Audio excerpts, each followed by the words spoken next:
오늘 설교 제목을 목마름이라고 정했습니다. 목마름. 오늘 본문 요한복음 4장은 굉장히 유명한 본문이죠. 잘 알기도 하고 또 이 본문 안에서 주는 은혜의 메시지가 많아서 어떤 분들은 이 요한복음 4장만 가지고 설교를 한 10번도 이상 할 수 있다라고 또 말씀을 하십니다. 저도 여러 책들을 자료들을 살펴보면 진짜 주제가 너무나 많이 있어요. 그래서 여러 차례 포인트를 가지고 설교를 할 수 있지만 다 이것저것 다 쳐내고 정말 중요한 부분만 우리가 좀 살펴보고 은혜 받으면 좋겠다라고 생각을 합니다. 일단은 이 요한복음 4장을 살펴보면 이 사마리아 여인이 등장을 하죠. 이 사마리아 여인이 요한복음 자체 내에서 어떤 의미가 있고 어떤 역할을 하고 있는지를 잘 알아야 돼요. 그러니까 이 문맥 가운데 그 나무 숲이 있다면 그 나무만 연구해서는 잘 모르잖아요. 큰 숲 가운데서 이 나무가 어떤 역할을 하고 있는지를 알아야 우리가 성경을 오해 없이 잘 이해할 수가 있겠죠. 일단 사마리아 여인이 이제 이 성경 전체적인 요한복음 줄거리에서 어떤 역할을 하고 있는지를 살펴본다면 다시 1장으로 우리가 살펴볼 필요가 있어요. 계속 반복을 하지만 너무나 중요하기 때문에 말씀을 드리는 거예요. 요한복음 1장 후반을 보게 되면 예수님이 나다나엘에게 인자 위로 하늘이 열리고 하나님의 사자들이 인자 위에 오르락내리락 하는 것을 볼 것이다 라고 말씀을 하셨죠. 그 말씀을 하신 이후에 seven signs, 그러니까 7 표적이 시작된단 말이에요. 그러니까 7가지의 표적은 뭘 의미한다고 했죠? 하늘의 이야기를, 그러니까 우리 주님이 이 땅에게 주시고자 한 그 메시지를 이 땅에 설명하시기 위하여 7가지의 모양으로 설명하고 있다는 거예요. 그렇죠? 그게 대전제예요. 이것을 알고 요한복음을 봐야 곁나가지 않는단 말이에요. 그래서 이제 첫 번째 사인이 뭐였냐면 물이 변하여 포도주가 되는 가나의 혼인잔치 사건이 있었죠. 가나의 혼인잔치 사건을 보고 엄청난 일이 일어났단 말이에요. 많은 사람들의 소문이 났겠죠. 나중에는 이 소문을 듣고 항상 표적이 나오면 일반 사람들은 그 표적에 대한 해석에 오해를 해요. 육신적으로 이해를 한단 말이에요. 그러면 우리 주님께서 그 상황을 가지고 강해로 풀어주세요. 그런 식으로 늘 전개가 되는데 물이 변하여 포도주가 되는 그 사건을 소문을 통하여 들은 사람이 누구냐면 니고데모였단 말이에요. 니고데모가 와서 주님 앞에 깜깜한 밤에 나와서 이제 신앙의 상담을 하는 장면이 나오잖아요. 그때 우리 예수님께서 육신적인 질문을 하는 것을 볼 수가 있죠. 그러니까 니고데모가 나왔을 때 예수님께서 네가 거듭나야 되겠다라는 중요한 위로부터 거듭남을 말씀했는데 니고데모는 전형적으로 육신적으로 반응을 하죠. 제가 나이가 몇인데 다시 태어나겠습니까? 라고 이야기를 했을 때 하나하나 광야의 노뱀 든 사건을 통해서 하나님이 강해를 해주시잖아요. 이런 뜻이었구나 해서 니고데모라는 사람이 나중에 변화돼서 은혜를 받았을 것이다. 은혜 받은 사람이 되었다라는 것을 지난번에 살펴보았어요. 자, 요한복음 3장을 보면 니고데모를 배치해서 니고데모라는 그 존재를 보여주었어요. 이 니고데모라고 하는 그 존재는 어떤 의미에서 우리 인류를 이야기하고 있는 거예요. 저와 여러분을 말씀하고 있었던 겁니다. 어떤 자격이 있고 열심히 종교 생활하듯이 사람들의 인정받는 지식인이고 어떤 지도자의 삶을 살았지만 본인이 아는 거죠. 예수 믿는, 하나님 믿는다는 삶이 이런 것일까? 영적인 갈급함을 가지고 또 체면이 있기 때문에 깜깜한 밤에 예수님을 찾아갈 수밖에 없는, 그렇죠, 언더그라운드에서 일어나고 있는 하나의 이미지를 보여주고 있다면 4장으로 이제 장면이 바뀌면서 예수님께서 사마리아 여인을 찾아가는 장면이 나온단 말이에요. 니고데모는 세상적으로는 존경받고 신앙생활 잘하는 사람으로 인정받은 사람인데 이 사람은 깜깜한 밤에 다른 사람 눈에 들키지 않게 예수님께 스스로 나갔다면 사마리아 여인은 어떤 사람이죠? 예수님을 초대하지도 않고 올 것을 예상도 하지 않았고, 이 사람은 반대로 다른 사람이 있지 않은 곳에 부끄러워서 6시라고 하면, 항상 유대 이 계산법은 6시라고 하면 6을 더하면 돼요. 12시. 난 12시인 거죠. 9시면 오후 3시. 예수님이 이제 돌아가신 시간이 오후 3시, 9시에 돌아가셨을 때 우리 개념에서는 3시가 된단 말이에요. 6시에 예수님께서 사마리아로 가서 사마리아 여인을 만나게 되는 이 장면이 오늘 우리가 살펴보고 있는 장면인데, 오늘 말씀은 좀 짧게 정리해서 핵심적인 것만 좀 이야기를 나누려고 해요. 사실 여러분들이 잘 알고 있는 내용이라 생각을 하기 때문에 굳이 디테일하게 들어가지 않으려고 생각을 합니다. 자, 오늘 말씀을 보면 예수님께서 사마리아를 통과하여야 하겠는지라를 4장 3절에서 말씀을 하고 있어요. 자, 사마리아라고 하는 이 유대 지도를 보게 되면, 오늘 4장을 보게 되면 예수님께서 갈릴리로 가시려고, 유대가 예루살렘을 나와서 예수님이 목적지를 어디로 정했냐면 갈릴리로 향하는 과정 가운데 사마리아를 지나가셨다라는 데 중요한 의미가 있습니다. 사마리아는, 그러니까 예루살렘 입장에서 갈릴리로 가려면 사마리아를 직통하는 게 빨라요. 3시간이면 가는데, 유대인들은 사마리아 사람들하고 상종하지 않았죠.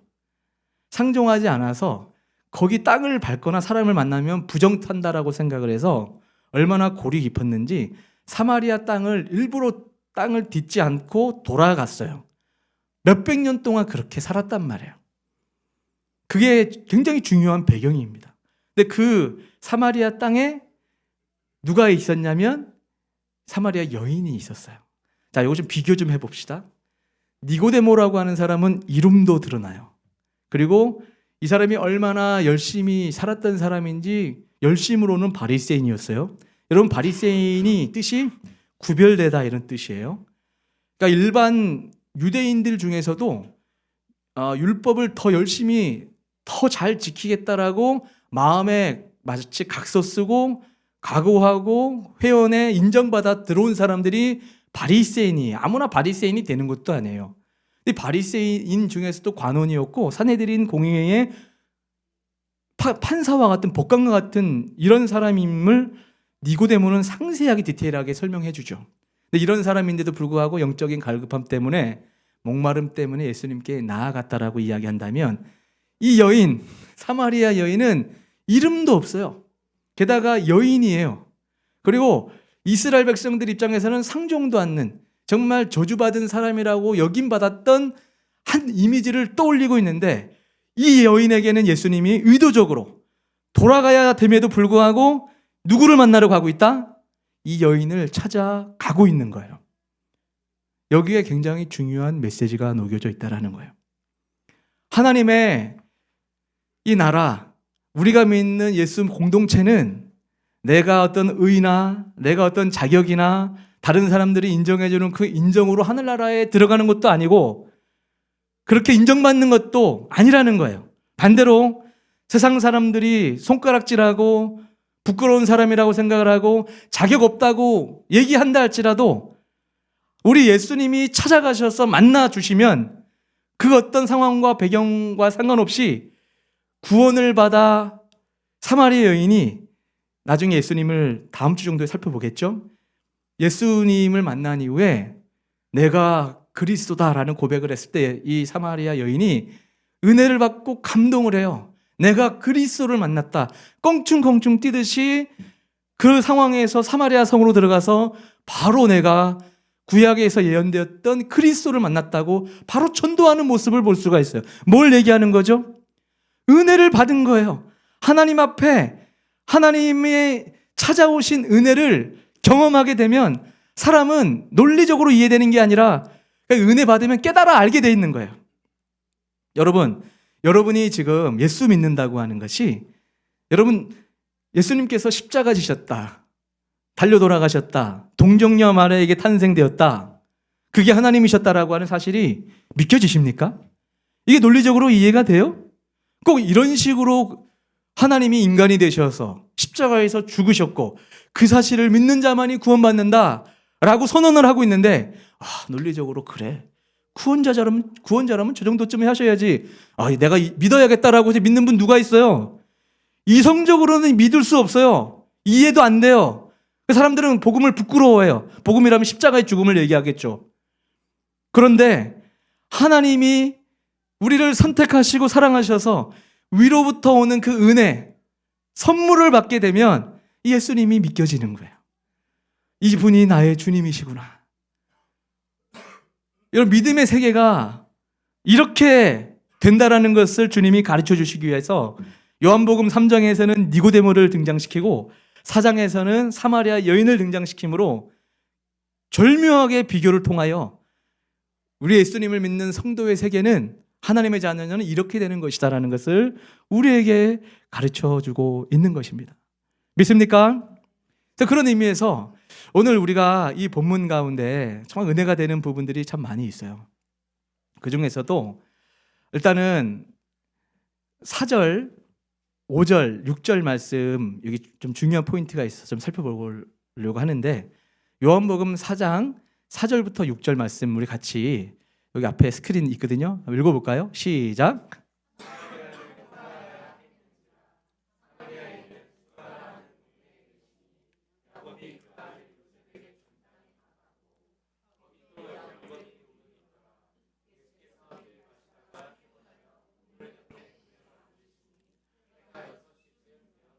아멘. 자, 이 말씀을 보면 우리 주님이 사마리아를 통과하여야 하겠는지라. 왜요? 이 여인 만나려고. 여러분 인생 가운데 정말 갈증이 있고 나름 열심히 산다고 정말 힘겹게 살아가는 우리 성도님 계십니까? 그런 이 목마름의 한복판에 우리 예수님이 여러분을 찾아가는 줄 믿습니다. 내가 니고데모처럼 내가 저 사람보다는 좀 경건하게 살지 않아요? 라고 생각하는 사람에게 주님이 찾아가는 것이 아니라, 정말 아무런 자격 없고 누구보다도 내가 죄인, 다른 사람에게도 말하기도 부끄러운 삶의 모습을 가지고 살지만, 그런 자리에 주님이 찾아와 주시고 만나 주신다라는 것이 우리 주님임을 여러분 믿을 수 있기를 주님의 이름으로 축복합니다. 사마리아를 통과하는데 여기도 중요한 게 있어요. 사마리아에 있는 수가라는 동네에 이르시니, 수가라는 이 동네가 나오죠. 이 수가라고 하는 동네에 의미가 있어요. 이거는 대속하다, 값지고 사다, 이런 의미입니다. 이 이름에도 좀 뭔가 의미심장한 뜻이 있지 않습니까? 이 근데 좀 부연 설명을 해주죠. 동네에 이르시니 야곱이 그 아들 요셉에게 준 땅이 가깝고, 이 야곱이 그 아들 요셉에게 준 땅이 가깝다라는 것은, 야곱이 여기를 언제 샀냐면 세겜 땅에 들어갔을 때 세겜 그 추장에게 이 땅을 돈 주고 사요. 그래서 여기에 결국 우물이 있는 거죠. 그러니까 시간이 꽤 한 1000년이 지나간 거죠. 이 시간 가운데 우리 주님이 오늘 요한복음을 읽고 있는 우리에게 중요한 메시지를 하나 가르쳐주고 있는 거예요. 수가 땅이라는 우물을 우리 주님께서 무대 세팅을 싹 하시고 사마리아 여인을 찾아가시는, 그 사마리아 여인은 누구를 의미하냐면 우리를 의미한단 말이에요. 다른 사람이 아니고 저거든요. 저라는 이 사람을 구원하시기 위하여 대속의 이 이름되는 수가라고 하는 이 도시에, 동네에 들어갔는데 그곳에 야곱의 우물이 있는 곳이었다라고 말씀을 하고 있어요. 우리 주님께서 보존해 주신 거예요. 이 수가라고 하는 대속의 땅에서 사마리아 여인을 만나서, 좀 이따 설명을 드리겠지만 이곳이 또 굉장히 중요한 메시지가 담겨져 있단 말이에요. 그래서 예수님께서 길을 가시다가 피곤하여 우물 곁에 그대로 앉으시니 때가 6시쯤 되었더라. 여기에서 저는 또 굉장히 큰 은혜가 되었습니다. 여러분, 예수님이 하나님이시잖아요. 하나님이시지만 원래 성육신, 인카네이션이라고 하죠. 성육신이 기독교 진리 가운데 가장 고결하고 놀라운 진리라고 이야기를 해요. 왜냐하면 여러분, 하나님이 어떻게 사람이 됩니까? 기독교, 우리 예수님을 믿는 우리 생명의 종교 예수교 말고는 다른 종교는 다 인간이 신이 됐대요. 자기가 신으로 승화되었다라고 종교가 탄생을 하지, 기독교만이 유일하게 하나님이 인간이 되셨는데, 인간이 된 것도 이게 기독교 신학적 측면에서 비하라고 얘기해요. 낮아지셨다라는 거예요. 얼마만큼 낮아지셨냐면, 하나님이심에도 불구하고 인간이 된 것은 이건 받을 수 없는 상황인데 인간이 되셨는데, 인간이 된 것도 모자라 부모를 누구 골라 태어나냐면 요셉과 마리아, 목수의 아들. 갈릴리, 내가 너를 아는데, 그쵸? 그렇게 무시당했던 예수님이셨어요. 평범 이하의 백그라운드를 일부러 선택해서 탄생하신 분이 예수님이시고, 집이 얼마나 작았냐면, 여우도 다 자기 집이 있는데 나는 머리 둘 곳이 없다라고 하는 그 뜻은 정말 집이 얼마나 좁았는지 머리 댈 곳도 없다라는 뜻으로 해석을 한단 말이에요. 그러니까 굉장히 가난하게 살았다라는 것을 우리에게 가르쳐주고 있습니다. 또 그 예수님이 공생애를 마치고 돌아가실 때는 어떻게 돌아가시죠? 인간으로서 가장 비참하게, 아무것도 안 입고 가장 수치스럽게, 너희들 로마 백성들을 까불면 저렇게 죽어 라는 식으로 죽임을 당하게 했던 형이 십자가형이었어요. 가장 수치스러운 죄, 수치스러운 형벌을 받아 죽은 것이 예수님이고, 태어날 때는 왕궁에 태어나도 이 하늘의 궁정이 우리 예수님을 맞이하겠습니까? 어디에 태어났어요? 말구유에. 쉽게 말하면 말밥통에 뉘우셨어요. 그런 우리 하나님이 우리 인간을 구원하시기 위하여 이 땅에 오셨는데, 저는 이 부분에서 정말 은혜가 됩니다. 예수님이 인간이 된 것도 참 대단한 결단으로 내려오셨는데, 우리를 구원하시기 위하여 육체의 옷을 입고 걸어다니시고 사명을 감당하시는데 피곤하셨다. 목이 말라 마침 그 우물이 있는 우물 옆에 앉으셨더라라는 말씀을 할 때, 여러분, 오늘 하나님의 말씀을 우리가 좀 심플하고 쉽게, 그러나 정말 마음 가운데 깊이 받아들였으면 좋겠어요. 우리 주님이 여러분을 사랑하고 여러분을 구원하고 여러분의 인생에 소망이 있게 하시고 영혼의 영생의 복을 주시기 위하여 이 땅에 인간이 되셔서 내려오셨을 뿐만 아니라 터벅터벅 걸어서 여러분 인생에 걸어오셔서 말을 거신단 말이에요. 여러분 믿습니까? 말을 거는 이야기를 좀 하자면 이거예요. 나에게 물 좀 달라. 예수님께서 여인에게 물어보았습니다. 그때 이 사마리아 여인은 예수님의 이 모습을 보고 알아차렸습니다. 여러분, 예수님이 어떤 옷을 입고 다녔냐면 랍비들이 입고 다니는 그 옷을 입었던 걸로 보여져요. 왜냐하면 12해 동안 혈류증을 앓았던 여인, 마가복음 5장에 나오잖아요. 물론 누가복음도 마태복음도 나오지만 마가복음 5장이 가장 상세하게 나와요. 거기 보게 되면 이 12해 동안 혈류증을 앓고 있었던 그 여인이 예수님이 지나간다는 소식을 듣고 사람들이 막 웅성웅성 이렇게 메어 싸서 지나가는 틈에 예수님 몰래 옷자락을 만지는 사건이 있잖아요. 그 옷자락을 만졌다라고 하지만 무엇을 만졌냐면 이 술을 만졌다는 거예요. 술. 여기 이 유대인들 랍비들이 입고 있는 옷에 길게 소매 같은 게 있어요. 그것을 만졌다라는 거거든요. 그러니까 예수님이 아마도 이 옷을 입고 지나갔을 것으로 보여집니다. 딱 보니까 유대인이면서 랍비인데 이 여자한테 나한테 말을 걸지? 바로 질문하는 거예요. 당신 유대인이고 랍비이신데 사마리아의 사람이면서 여인에게 말을 거십니까? 이렇게 반응을 하고 있는 거예요. 근데 예수님은 이제 이 여인을 만나서 지금 무엇을 가르쳐주고 있는 거예요? 전도하고 있는 거예요. 내가 구원자다. 너 나를 믿어야 된다. 내가 너 사랑한다. 그 말을 하시기 위하여 복음 전도를 하고 있는 거예요. 지금 대화를 하고 있다라는 거죠. 그게 이제 9절 10절 말씀인 거예요. 9절 10절 본문 요한복음 9절 10절 제가 읽어드릴게요. 사마리아 여자가 이르되 당신은 유대인으로서 어찌하여 사마리아 여자인 나에게 물을 달라 하나이까 하니 이는 유대인이 사마리아인과 상종하지 아니함이로라. 예수께서 대답하여 이르시되 내가 만일 하나님의 선물과 또 내게 물 좀 달라 하는 이가 누구인 줄 알았더라면 내가 그에게 구하였을 것이요 그가 생수를 내게 주었으리라. 이렇게 말씀을 합니다. 자, 여기서 생수 요거를 또 우리가 이해를 해야 됩니다.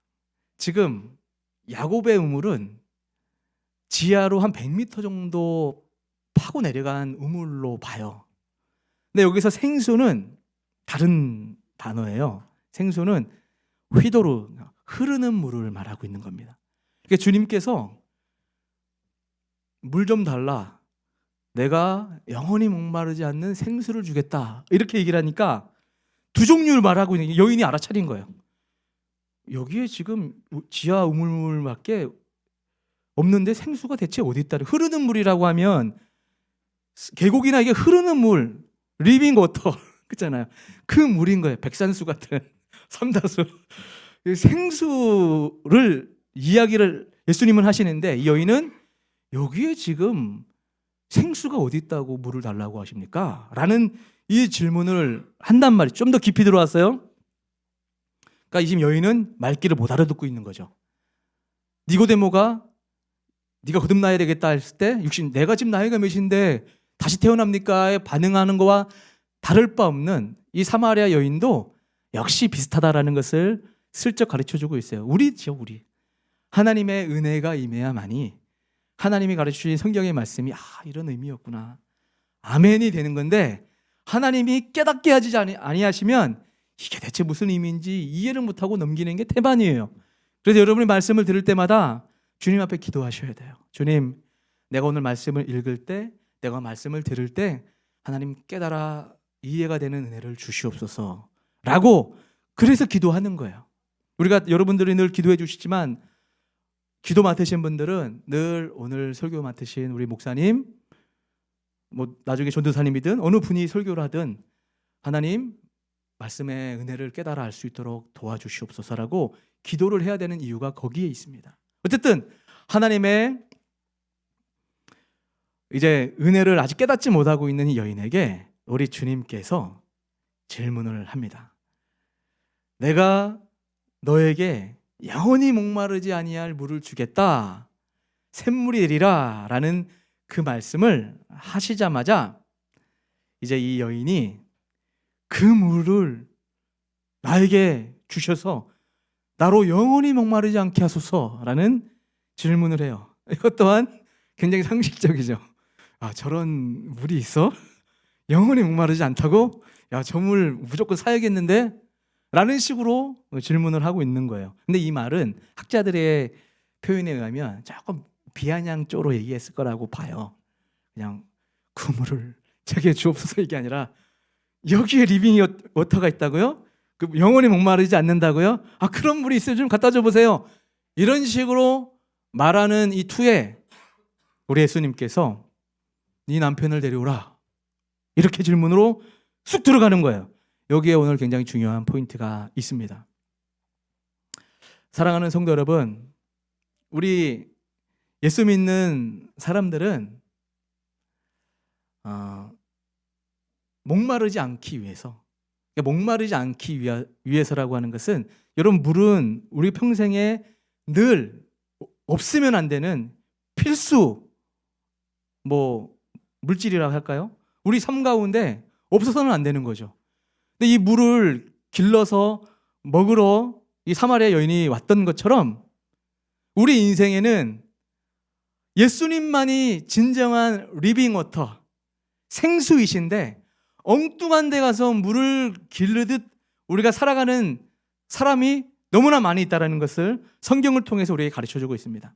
자, 그것을, 이 물을 이야기할 때 우리 주님이 무엇을 말씀하신 거냐면 요한복음 7장 38절 39절을 통해서 이렇게 말씀을 하고 있어요. 같이 한번 읽을까요? 시작. 나를 믿는 자는 성경의 이름과 같이 그 배에서 생수의 강이 흘러나리라 하시니 이는 그를 믿는 자에 받을 성령을 가리켜 말씀하신 것이라. 자, 지금 생수를 말했지만 이 생수는 무엇을 말씀하신 거라고요? 성령을 말씀하신 겁니다.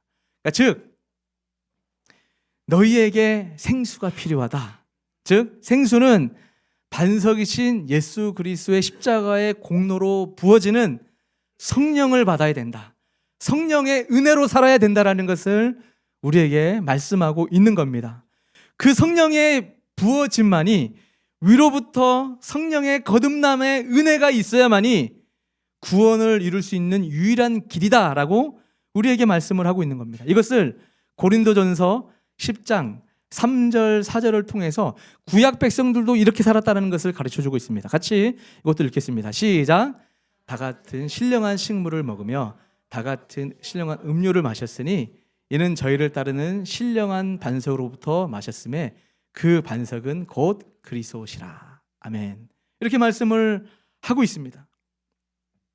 생수는 그리스도시고 성령이시고 그 하나님의 성령으로 말미암아 살아갈 때만이 영원히 목마르지 아니하는 인생을 살 수 있다라고 말씀을 할 때 이 여인이 그 얘기를 들으니까 너무 좋은 거예요. 그래서 4장 15절부터 18절 말씀에 이렇게 기록되어 있습니다. 이것도 같이 읽겠습니다. 시작.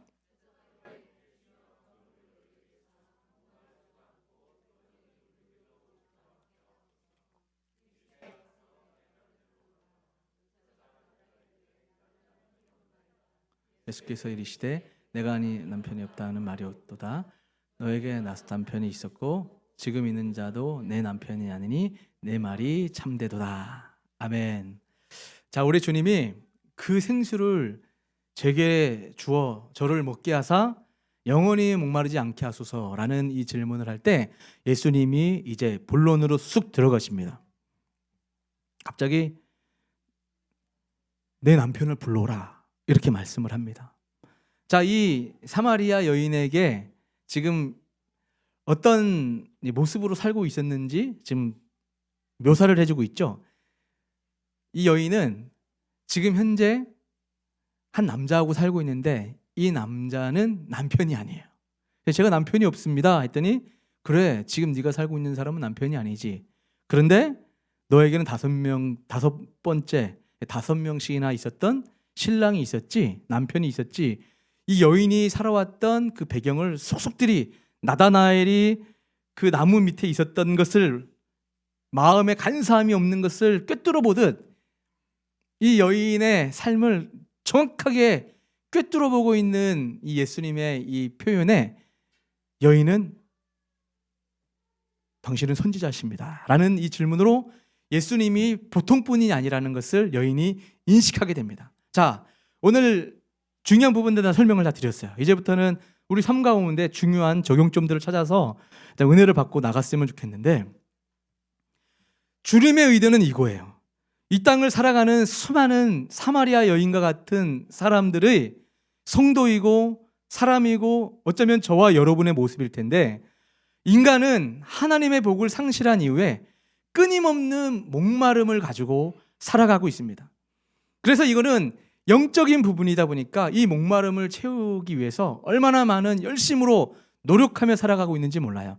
동양 철학에서는 이거를 도라고 불러요. 여러분 걸어가실 때 도에 대해서 아십니까? 질문을 받아보신 분 있죠. 동양 철학에서는 무엇이 진리인 줄 아십니까? 해요. 이게 서양은 필로소피, 철학의 발전이죠. 무엇이 진리일까? 어떻게 사는 것이 행복하고 어떻게 사는 것이 잘 사는 것일까? 이 역사가 서양은 철학의 역사고 동양은 도의 역사입니다. 몰라요. 그러니까 철학이 그것을 가르쳐주지 않아요. 그러다 보니 여러 가지 개똥 철학들이 얘기해주는 대로 이렇게 살면 잘 사는 거라더라, 저렇게 살면 행복하대, 상대주의가 발생을 하게 되고 포스트 모던 시대에 절대적인 진리를 부정하고 네가 생각하면 그 네 멋대로 살아, 그게 뜻이 있겠지, 어떻게 하든지 내 마음에 만족만 있으면 되는 거 아닐까? 라는 식의 수많은 철학으로 점철되어 있는 것이 2000년의 철학의 역사인데요, 지금도 많은 사람들이 절대주의신 예수님의 진리만을 외면한 채 자신들의 철학을 가설을 세우고 그게 인생의 행복을 줄 알고 열심히 살아요. 목표를 설정하고 돈을 벌고 높은 지위를 차지하고 권력을 탐하고 섹스에 빠지거나 도박에 빠지거나 뭔가 내 마음 가운데 갈증이 있기 때문에 이 허한 마음을 채우기 위해서 사람은 전전긍긍하듯 살아간다는 거예요. 여러분, 사마리아 여인이 남자 5명이 바뀌었다는 거 어떤 의미일 것 같아요? 한 남편을 만났었는데 마음에 안 들었겠죠. 설마 5명이 다 죽었겠어요? 모르긴 하나 성경이 기록되어 있지도 않지만 예상되는 것은 여인이 이 5명 남편 중에 버림을 받지 않았을까라고 저는 개인적으로 생각을 해요. 왜? 여인이 남편을 떠나서 살기가 쉽지 않거든요. 유대 문화, 성경적 백그라운드 배경에서는 여인 혼자 살 수 없었던 시대가 그 당시 사람이란 말이에요. 그리고 남편을 처음에는 이 남편과 더불어 살다가 남편은 여인 입장에서는 힘이잖아요. 자신의 인생을 책임져 줄 수 있을 것만 같은 남편이었던 이런 개념이 될 수 있는데, 물론 이것을 어떤 성적 유혹으로 이해하시는 면도 있어요. 물론 그쪽도 이해할 수 있다고 생각을 해요. 그러나 좀 더 본질적으로 들어가 보면 이 여인에게는 남편이 없으면 살 수가 없는 거예요. 뭐 성적인 욕구이든 남편이 벌어다 주는 돈 때문이든 그 어떤 욕구이든 간에 남편은 이 여인에게 중요한 부분이었어요. 근데 5번씩이나 남편이 바뀌었습니다. 지금도 남편이 아니에요. 이거 무엇을 의미합니까? 하나님을 만나지 않은 사람들의 특징은 끊임없이 무언가를 갈망할 수밖에 없다는 것을 우리에게 가르쳐주고 있습니다. 굉장히 중요한 포인트인 거예요. 세상에 수많은 사람들이 그 욕망과 뭔가 허탈한 마음, 목마름을 채우기 위하여 어느 곳에 중독되어 갑니다. 여러분, 중독이 무서워요. 우리가 늘 하나님의 말씀과 은혜에 충만한 상태가 돼야 지금 여러분의 상태가 어떤 상태인지 여러분이 말하고 생각하고 지금 행동하는 모습이 여러분을 말하고 있단 말이에요. 여러분의 은혜를 받고 여러분의 마음 가운데 하나님의 은혜가 충분히 가슴 깊이 차게 되면 나오는 말도 은혜로운 말을 하게 되고 사랑의 말을 하게 되고 은혜 받은 사람들의 모습이 드러나요. 그런데 은혜를 받지 않으면 말이 사나워지고 거칠어지고 다른 사람을 찌르게 되고 이런 모습으로 나올 수밖에 없게 되죠. 왜요? 내 마음 가운데 하나님 앞에 은혜를 받은 이 촉촉한 이 온전한 마음이 준비되어 있지 않다 보니까 사나웠고 거친 마음이 나도 모르게 죄성을 가지고 있는 인간의 이 한계를 틈타서 삐죽삐죽 나온단 말이에요. 그게 바로 나와 여러분이다, 저와 여러분이다라고 말씀을 하고 있습니다. 그러면 여기서 이제 말씀을 정리하려고 해요. 예수님이 사마리아 여인을 만나 주신 곳이 어디죠? 지금 사마리아 우물가예요. 구약 성경을 보면 굉장히 정말 놀랍도록 은혜가 되는 한 부분이 있는데요. 이삭이 자기 아내 리브가를 만난 곳이 어딘지 아십니까? 우물이에요. 창세기 24장 13절 15절에 나와요. 야곱이 아내 라헬을, 야곱 입장에서는 아내는 라헬이야. 라헬을 어디서 만났는지 아세요? 우물입니다. 모세가 본인의 와이프 십보라를 어디서 만났는지 아세요? 출애굽기 2장을 보게 되면 우물입니다. 성경에서 우물은 신부가 신랑을 만나는 대표적인 장소로 기록되어 있어요. 그녀는 이 세상의 남편들을 통해, 다른 말로 이 세상의 힘을 통해 목마름을 해결하라는 어리석은 사람이었어요. 그런데 그녀에게 진짜 남편, 진정한 생수, 그녀를 버리지도 않고 실망시키지도 않을 예수님, 그 남편이 이 우물 곁으로 찾아갔다라고 하는데 굉장히 중요한 하나님의 복음이 담겨져 있습니다. 예레미야 3장 14절부터 15절 말씀 중요해서 같이 읽겠습니다. 시작. 나 여호와가 말하노라. 배역한 자식들아 돌아오라. 나는 너희 남편이니라. 내가 너희를 성읍에서 하나와 족속 중에서 둘을 택하여 시온으로 데려오겠고 내가 또 내 마음에 합하는 목자를 너희에게 주리니 그들이 지식과 명철로 너희를 양육하리라. 아멘. 이 남편 되시는 우리 예수님은 그녀가 뭐 잘나서 그녀를 찾아간 것이 아니에요. 그녀가 똑똑해서가 아닙니다. 그녀가 주님을 간절히 원해서도 아닙니다.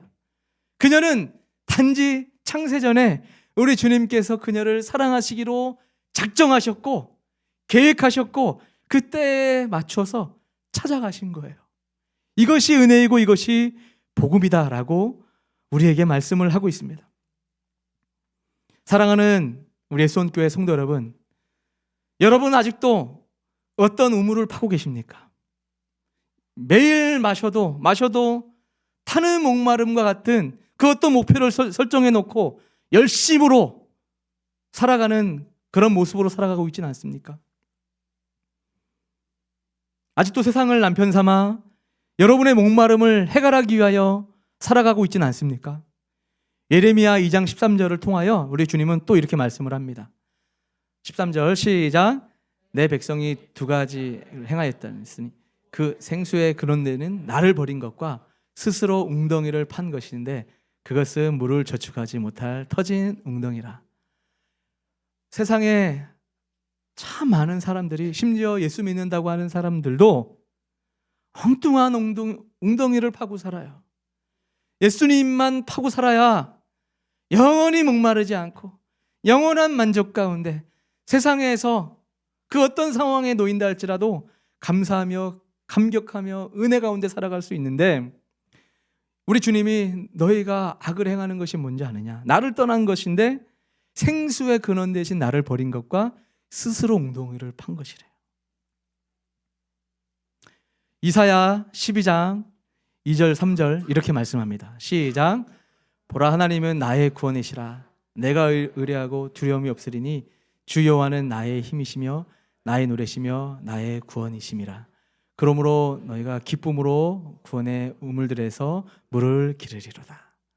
오늘 여러분 예수님 안에 우물을 팔 수 있기를 주님의 이름으로 축복합니다. 예수님이면 충분해요. 예수님이면 충분하지 않다라고 생각하는 것이 시험이에요.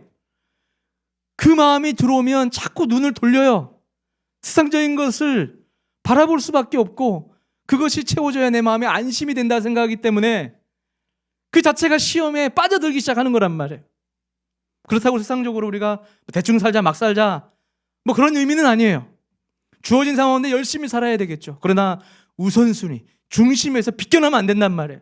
예수님 그 주님 한 분 안에서만 우물을 팔고 그렇게 믿음으로 걸어가면 우리 주님께서 여러분의 삶 가운데 나의 삶 가운데 이른 비와 늦은 비 오늘 두 번째 말씀을 드리지만 우리 하나님은 여러분이 생각하는 그 시기 때 비를 안 내려줄 수도 있어요. 그런데 우리 주님은 적절한 시기에 여러분의 가정이 여러분의 농업이 그러니까 여러분의 일터가 적절하게 잘 갈 수 있도록 적절한 타이밍으로 비를 내려주신단 말이에요. 그거를 믿을 수 있기를 주님의 이름으로 축복합니다. 그렇게 나아가는 우리 성도님들이 되어 믿음으로 승리하기를 주님의 이름으로 축복합니다.